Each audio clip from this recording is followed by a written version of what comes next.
Breaking news చూస్తున్నాం. Johnny master custody petition పై వాదనలు పూర్తయ్యాయి. కోర్టు తీర్పు రేపటికి వాయిదా వేశారు. బెయిల్ పిటిషన్ పై కూడా రేపు మరోసారి వాదనలు జరగనున్నాయి. జానీ మాస్టర్ ప్రస్తుతం చర్లపల్లి జైల్లో రిమాండ్ ఖైదీగా ఉన్నారు. అసిస్టెంట్ కొరియోగ్రాఫర్ పై లైంగిక వేధింపుల కేసులో జానీ మాస్టర్ ను ఈ నెల 19న పోలీసులు అరెస్ట్ చేశారు.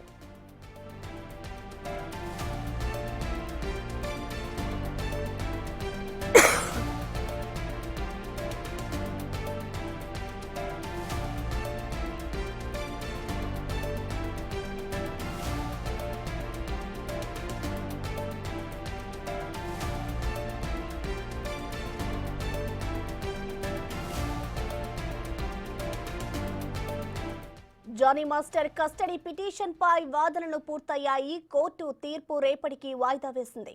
బెయిల్ పిటిషన్ పై కూడా రేపు మరోసారి వాదనలైతే జరగనున్నాయి. జానీ మాస్టర్ ప్రస్తుతం చర్లపల్లి జైల్లో రిమాండ్ ఖైదీగా ఉన్నారు.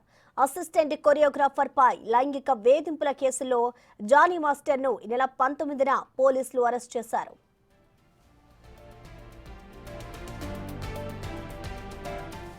దీనికి సంబంధించిన మరింత సమాచారాన్ని మా ప్రతినిధి రానా అందిస్తారు. రానా, చెప్పండి. ఇటు జానీ మాస్టర్ కస్టడీ పిటిషన్ పై అయితే వాదనలు పూర్తయ్యాయి.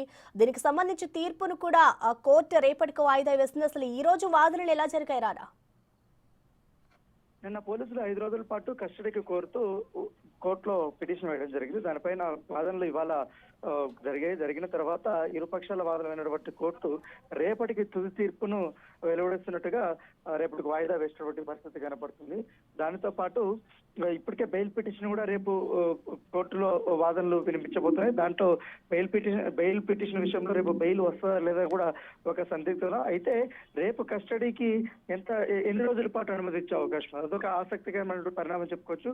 ఇప్పటికే కేసులో పోక్సో చట్టం ఇన్వాల్వ్ అయింది కాబట్టి పోక్సో చట్టం ప్రకారం నిందితుడికి అంత తొందరగా బెయిల్ వచ్చే అవకాశాలు ఉండవు. ఎందుకంటే నేరం రుజువు కాకపోయినా లేకపోతే ఇప్పటికే విక్టిమ్ ఇచ్చినటువంటి స్టేట్మెంట్ ఆధారంగా కేసు నమోదు చేశారు కాబట్టి ఆ స్టేట్మెంట్ ఆధారంగా చూసుకున్నా కూడా మినిమం 2-3 నెలలు జైలు బెయిల్ వచ్చే అవకాశం ఉంది 2 నెలల తర్వాత. సో అప్పటి వరకు కూడా ఖచ్చితంగా జానీ మాస్టర్ కి బెయిల్ వచ్చే అవకాశం లేదంటూ కూడా లాయర్లు కూడా చెప్తున్న నేపథ్యంలో రేపు రంగారెడ్డి కోర్టులో ఏం జరుగుతున్నది కూడా ఆసక్తికరమైన పరిణామం. ఎందుకంటే రేపు ఎలాంటి వాదనలు వినిపిస్తారు బెయిల్ విషయంలో. సో ఇప్పుడు కస్టడీ ఎలాగా ఖచ్చితంగా పోలీసులు అనుమతిస్తారు, కోర్టు ఎట్లాగా అనుమతిస్తారు, కానీ ఎన్ని రోజులు అనేది కూడా ఇప్పుడు కోర్టు క్లారిటీ రాకపోయినప్పటికీ ఈ బెయిల్ పిటిషన్ విషయం మాత్రం ఒక క్లారిటీ అయితే రేపు వచ్చే అవకాశం ఉంది. మాక్సిమం ఇప్పుడున్న బట్టి సోర్సెస్ ప్రకారం కోర్టులు ఈ పోక్సోకు సంబంధించినటువంటి కేసుల్లో అంత త్వరగా బెయిల్ ఇచ్చే అవకాశాలు ఉండవనేది కూడా లాయర్లు చెప్తున్నారు. సో మేబీ ఇంకా విచారణ ప్రారంభంలో ఉంది కాబట్టి, దర్యాప్తు ప్రారంభ దశలో ఉంది కాబట్టి